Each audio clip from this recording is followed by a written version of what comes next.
First of all, the reason people become addicted is because it is the best strategy that they can find to bring themselves relief from a certain kind of internal suffering. And this is the most effective way and the most reliable way that they have found to help themselves feel better. And they can't imagine another way of doing it. And usually, and I'm speaking very generally, this does not apply to everybody. Usually it's because they do not have the quality of relationships in their lives that feel emotionally nourishing. So very often, now this is not true for everybody, but it's something to keep in mind. Very often, these, people who are using, whether it's alcohol or whatever, we can make a long list of whatever somebody is using. When we're using an external thing to help regulate our emotions, it's very often because we have such a harsh inner critic and such harsh judgments already, and they torture us. So I know that there's a lot more complexity to this, but as we're thinking about your dad, approaching him with this isn't appropriate, it's dangerous, and look at the harm you could do, is unlikely to have any impact other than driving a wedge between you and him. Would you agree with that or not? Okay. Now, if your main need, and this is where you want to first slow down and figure out what is your need here, not how you need him to be different for a moment, we'll get there, but what is your need? If your main need is self-expression, and that's the primary thing, you can meet that need for self-expression in a wide variety of ways, and that need would get met. But I'm guessing that there's more going on for you than just self-expression. Is that true?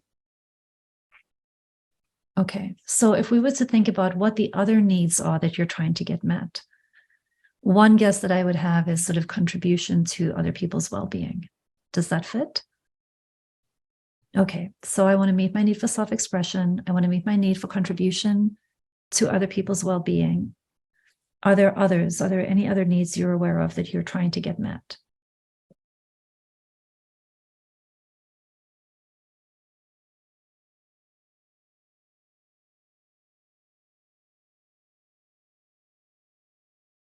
So that would be a beautiful wish and a beautiful vision for the world that you're wanting to serve.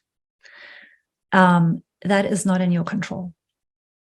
Your dad drinking or not drinking is not in your control. Your siblings leaving their children with him and putting them in danger, not in your control, right? So let's make a list of the things that are not in your control, which I would say we've got to make peace with that. We can care about it.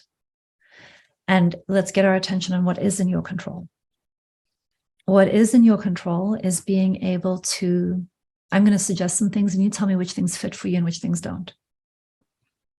I could imagine you expressing to your dad, Dad, I love you. I'm really worried. And I feel a lot of fear about some of the things that I'm noticing. I would mention in neutral observation, whatever it is, like when so-and-so let me know that the two kids were outside and were in danger in the following way, I felt a lot of fear and worry. I would go personal and I would go vulnerable. I would not go intellectual and judgmental. It is not going to help him to hear that it's inappropriate and that he's doing bad things. That's not going to help anyone. He already knows. And likely he already feels a lot of shame. And likely the amount of shame or whatever it is, guilt, regret, defensiveness, whatever it is partly why he needs to numb it out. So we don't want to add to the existing bucket. We want to find a way to start providing a different experience of human relationships. Is that in alignment with something that you want or not? Anything that is along the lines of, I feel worried, I feel scared, I care about you, I want to understand this. It seems like there's something very powerful about alcohol for you. Is that true? Tell me what function it's serving in your life.